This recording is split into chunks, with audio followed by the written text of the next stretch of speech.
하나님께서 오늘 우리에게 주시는 말씀은 출애굽기 16장 1절로부터 8절 말씀입니다. 이 기록된 계시의 말씀을 봉독할 때 살아계신 하나님의 음성을 들으실 수 있기를 바랍니다. 이스라엘 자손의 온 회중이 엘림에서 떠나 엘림과 시내산 사이에 있는 신광야에 이르니 애굽에서 나온 후 둘째 달 15일이라. 이스라엘 자손 온 회중이 그 광야에서 모세와 아론을 원망하여 이스라엘 자손이 그들에게 이르되 우리가 애굽 땅에서 고기 가마 곁에 앉아 있던 때와 떡을 배불리 먹던 때에 여호와의 손에 죽었더라면 좋았을 것을 너희가 이 광야로 우리를 인도해 내어 이 온 회중이 줄여 죽게 하는도다. 그때 여호와께서 모세에게 이르시되 보라, 내가 너희를 위하여 하늘에서 양식을 비같이 내리리니 백성이 나가서 일용할 것을 날마다 거둘 것이라. 이같이 하여 그들이 내 율법을 준행하나 아니하나 내가 시험하리라. 여섯째 날에는 그들이 그 거둔 것을 준비할지니 날마다 거둔 것에 갑절이 되리라. 모세와 아론이 온 이스라엘 자손에게 이르되 저녁이 되면 너희가 여호와께서 너희를 애굽 땅에서 인도하여 내셨음을 알 것이요 아침에는 너희가 여호와의 영광을 보리니 이는 여호와께서 너희가 자기를 향하여 원망함을 들으셨음이라. 우리가 누구이기에 너희가 우리에게 대하여 원망하느냐. 모세가 또 이르되 여호와께서 저녁에는 너희에게 고기를 주어 먹이시고 아침에는 떡으로 배불리시리니 이는 여호와께서 자기를 향하여 너희가 원망하는 그 말을 들으셨음이라. 우리가 누구냐? 너희의 원망은 우리를 향하여 함이 아니요 여호와를 향하여 함이로다. 아멘. 미국의 극작가인 아서 밀러의 어느 세일즈맨의 죽음이라는 희곡 작품이 있습니다. 이 작품은 1947년에 발표되었고 이듬해 연극으로 공연되었는데 당시에 퓰리처상, 연극 비평가상, 앙투아네트 페리상 등 3대 상을 최초로 한꺼번에 받게 됩니다. 지금까지도 꾸준히 연극 무대에서 공연이 되는 미국 연극계의 최대 걸작 중의 하나로 세계적인 명성을 얻고 있는 작품이죠. 여기에 등장하는 세일즈맨, 그 아버지의 이름이 윌리 로먼입니다. 그런데 가만히 발음을 생각해 보면 Will he, lowman 같은 느낌을 줍니다. 그 천한 사람이 뭘 할 수 있겠어 하는 그 느낌 말이죠. 철저하게 자본주의적인 정신과 치열한 경쟁심으로 무장한 이 윌리 로먼은 세일즈맨으로 탁월한 능력을 발휘하면서 직장에서 성공하지요. 그런데 미국의 경제 불황으로 끝내는 회사에서 해고되고 맙니다. 나는 지금까지 가는 곳마다 남들에게 인정을 받아왔는데 어찌 이렇게 폐물처럼 쫓겨나는가. 극심한 가치관의 혼란에 빠지고 마침내 자살의 길을 선택하고 맙니다. 그에게는 자랑스럽게 생각하던 아들 둘이 있었는데 하나들은 아버지는 언제나 1인자가 되려고 애썼던 사람이라고 생각합니다. 또 다른 아들은 아버지는 자신이 누군지조차도 알지 못한 채 돌아가셨어 라고 말하죠. 아마 그 평가가 다 맞지 않을까요? 언제나 잘하려고 성공하려고 1인자가 되려고 애썼지만 절망 속에서 자기가 누군지도 모르고 자살하고 마는 인생이니 말입니다. 성도 여러분, 우리 삶에 진짜의 비극이 무엇일까요? 지금도 그렇습니다. 잘해보려고 하지만 무엇을 잘해야 하는지 모르고 살아서 잘해보려는 것이 안 될 때 결국 절망하여 스스로 죽고 마는 그것 아닐까요? OECD 국가에서 자살률 1위라는 불명예를 지키고 있는 우리나라에서 생존하는 것을 가만히 생각해 보면 하루하루 먹고 살기 위해 참 눈물겹고 힘겹게 살기도 하지만 정작은 우리는 왜 살아가야 하는지, 무엇이 참된 행복인지 모른 채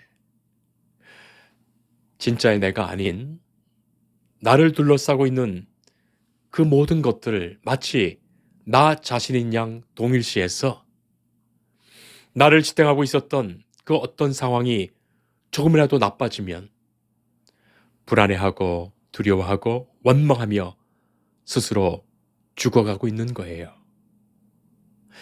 예를 들어서 뜻하지 않게 실직하거나 건강을 잃거나 생활이 어려워지거나 사업이 문을 닫고 어떤 기반이 무너지면 마치 그것이 자신의 분신인 양 용기를 잃고 소망을 잃고 스스로 좌절하며 소외와 죽음으로 자신을 몰고 가는 거예요. 그런데 여러분 잘 생각해 보세요. 가만히 생각해 보세요. 우리나라 반만년 역사에서 가장 물질적으로 풍부하고 잘 살고 안전하며 평화롭고 많은 것을 누리며 사는 때가 지금입니다. 그러나 가장 나약하고 불안하고 근심과 걱정과 불평과 원망과 미움이 많은 때도 지금이 아닌가 싶습니다. 오늘 우리가 읽은 하나님의 말씀에서 우리는 봅니다. 이스라엘 백성들이 신광야에 도착했죠. 출애굽을 한 지 대략 한 달 정도 지났습니다. 홍해를 건너면서 가졌던 그 많은 감사와 은혜가 어디로 갔는지 참 이상하게도 오늘의 본문에는 원망이 가득합니다. 백성들이 차라리 애굽으로 돌아가는 것이 낫겠다고 불평하지요. 애굽에는 그래도 비록 노예 생활을 하고 있었지만 고기 가마 곁에 앉아서 고기라도 얻어먹을 수 있었는데 떡을 배불리 먹기도 했는데 거기서 그렇게 죽었더라면 좋았을 텐데 괜히 모세와 아론이 우리를 이 광야로 불러내서 우리를 굶어 죽게 한다는 그런 원망입니다. 이 백성의 원망이 이번이 처음은 아닙니다. 성경을 자세히 보면 벌써 세 번째죠. 첫 번째 원망은 출애굽 당시 홍해 앞에 이르렀을 때 앞에는 홍해가 가로막았습니다. 뒤에는 애굽의 병거와 말, 군대가 죽이려고 뒤따라옵니다. 진퇴양난 위기에서 이 백성이 얼마나 원망했습니까? 출애굽기 14장 11절 이하를 보면 애굽에 매장지가 없어서 당신이 끌어내 우리를 죽게 하느냐. 차라리 애굽 사람을 섬기는 것이 여기서 죽는 것보다 낫겠다. 그렇게 원망하죠. 그때 모세는 너희는 두려워하지 말고 가만히 서서 여호와께서 오늘 너희를 위해 행하시는 구원을 보라 했던 겁니다. 두 번째는 출애굽 직후에 마라에 왔을 때 이제 사흘 길을 걸으면서 물을 얻지 못했습니다. 겨우 물을 발견했는데 물이 써서 먹지 못하는 거예요. 그러니 대번에 원망이 쏟아집니다. 모세를 원망합니다. 그때 모세는 하나님께 기도했고 하나님은 나뭇가지를 그 쓴 물에 던지라 했을 때 그렇게 순종하니 물이 달겨되어 모두가 실컷 목을 축이게 됩니다. 자, 그리고 오늘의 본문이 세 번째 원망이지요. 한 달 동안 제대로 먹지 못해서 원망이 극에 달합니다. 애굽의 고기 가마가 그리웠고 애굽에서 먹던 떡이 그리웠습니다. 너희가 우리를 이 광야에서 굶며 죽게 만들려 하느냐. 아우성입니다. 이렇듯 성경에 나타난 그들의 원망은 사실 우리들 인간의 모든 원망과 맥을 같이 하지요. 이스라엘 백성들이 400년간 애굽 이집트의 노예 생활을 했죠. 자유도 없고 행복도 없고 쉬지도 못하고 인간 취급받지 못하며 살았습니다. 노예로 태어났다가 한평생 노예로 살다가 노예로 죽는 겁니다. 하나님의 특별하신 은혜가 아니고서는 결코 자유라는 것을 상상조차 할 수 없었던 겁니다. 하나님은 특별하신 은혜로 이들을 출애굽하게 하십니다. 결코 스스로 빠져나올 수 없는 굴레였습니다.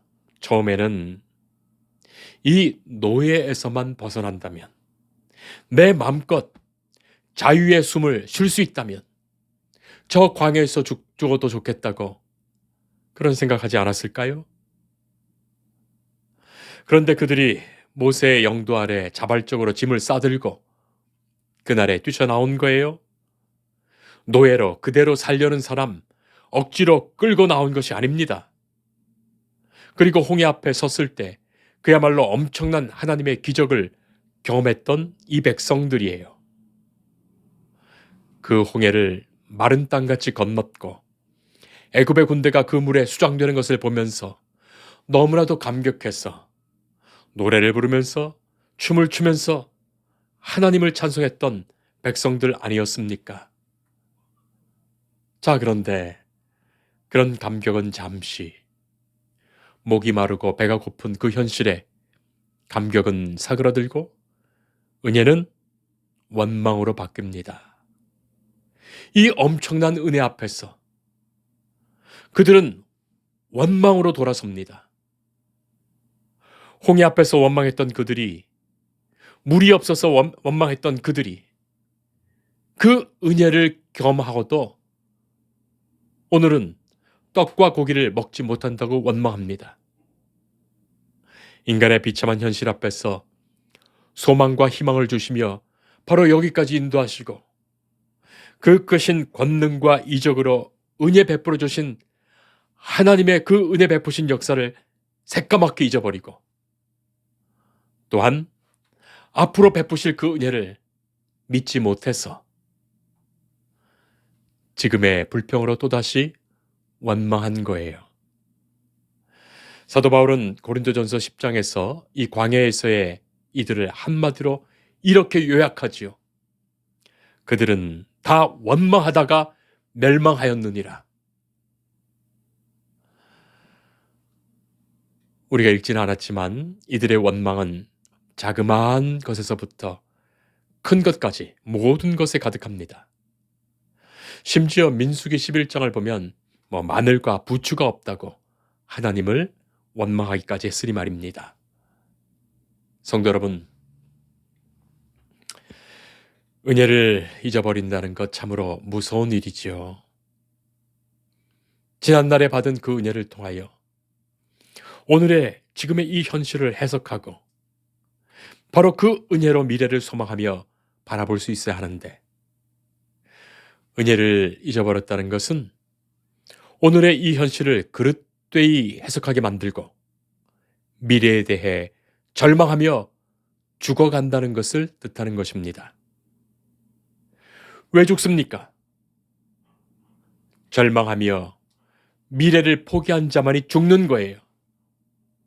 실존주의 철학자, 경건한 믿음의 사람이었던 키엘케고르는 절망은 죽음에 이르는 병, 그렇게 말하지 않았습니까? 절망하는 자만이 원망하고 죄를 짓습니다. 성도 여러분, 그렇습니다. 사람이 소망 잃어버리고 절망할 때 죄 짓는 거예요. 절망할 때 하나님이 보이지 않는 겁니다. 절망할 때 자기가 존재하는 이유를 잊어버리는 겁니다. 그 모든 절망은 하나님의 은혜를 잊어버릴 때 생기는 거예요. 지금까지 지켜주신 하나님의 은혜를 까맣게 잊은 사람이 절망하는 겁니다. 하나님은 약속하셨습니다. 하나님의 약속이 있습니다. 하나님은 가나안으로 인도하신다고 하셨습니다. 그것을 믿고 약속에 순종하며 그저 따라가면 되지요. 하나님이 먹이시고 입히시고 재우시고 함께 하십니다. 모든 순간을 이기게 하십니다. 지금까지도 그랬고 앞으로도 그럴 거예요. 그러나 원망하는 순간 모든 것은 멈추게 됩니다. 그 원망으로 결국 멸망하게 됩니다. 며칠이면 갈 수 있는 거리를 수없이 방황하게 되는 거예요. 사랑하는 성도 여러분, 원망은 하나님을 모르는 사람들이 저지르는 부도덕하고 비윤리적인 죄가 아니지요. 원망죄는 하나님을 믿는 사람들이 범하는 죄입니다. 애굽에서 지은 죄가 아니에요. 구원을 받아 이 광야에 나와서 짓고 있는 죄예요. 그런 거로 이것을 신학적으로 말하자면 하나님을 믿는 사람, 은혜를 아는 사람, 은혜를 경험한 사람이 짓는 결정적인 멸망의 죄악이 원망입니다. 원망하다가 광야에서 엎드러져 죽었느니라. 하나님은 이 백성을 광야에서 죽게 하시려고 출애굽하여 이 자유를 주신 것 아니지요. 그러나 그 소중한 자유를 원망으로 바꿨을 때 그들은 원망으로 멸망하고 맙니다. 사실 너무 쉽게 원망한 거죠. 하나님이 해주실 것으로 믿었으면 어련히 다 알아서 해주시는 거예요. 고기 좀 못 먹었다고 아니 지금까지 굶었습니까? 조금 하긴 했지만 그것이 지금 이것이 하나님을 원망할 일이었습니까? 지금 모세를 원망했다고 하지만 그것은 모세를 향한 것이 아닙니다. 모세를 사용하고 계신 하나님에 대한 원망이었어요. 8절에서 모세가 말하지요. 우리가 누구냐? 너희의 원망은 우리를 향하여 함이 아니요 여호와를 향하여 함이로다. 결국 성도를 향한 원망과 교회를 향한 원망은 그를 주님의 몸된 교회로 삼으신 예수님에 대한 원망이에요. 목회자를 향한 원망은 그를 부르시고 세우신 하나님을 향한 원망입니다. 환경을 원망하는 것은 그 모든 환경을 창조하신 창조주를 향한 원망이에요. 그것이 은혜를 잊은 자의 죄입니다. 그러나 하나님은 자비하시죠. 오래고 참으시는 하나님, 은혜를 베푸시는 하나님. 오늘 보면 8절에 여호와께서 자기를 향하여 너희가 원망하는 말을 들으셨다 라고 기록하는데 하나님은 이 원망에도 불구하고 인간이 왜 이런 원망을 할까 하는 그 사랑의 마음에서 4절에 보라 내가 너희를 위하여 하늘에서 양식을 비같이 내리리니 백성이 나가서 일용할 것을 날마다 거둘 것이다 하시죠. 성도 여러분, 이것이 하나님의 은총입니다. 참으시며 들으시는 은혜입니다. 원망함에도 하나님은 불쌍히 보시고 긍휼히 베푸시는 하나님이십니다. 하나님이 귀로 받으시고 진노하신다면 거기에는 심판이 임할 것이지만 하나님이 마음으로 받으시고 긍휼히 여기신다면 은혜를 베푸실 것입니다. 원망하는 백성을 들으시는 것. 우리가 잘못된 것을 기도하더라도 하나님은 은혜로 기도를 들어주시는 겁니다. 이것이 얼마나 놀라운 말씀입니까?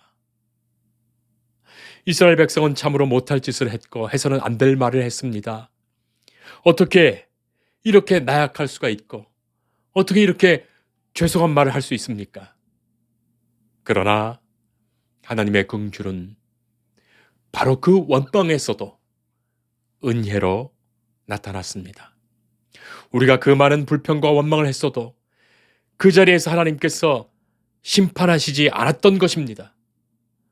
이것이 하나님의 은혜예요. 그 불평과 원망에도 하나님은 좋은 것으로 은혜를 베풀어 주신 거예요.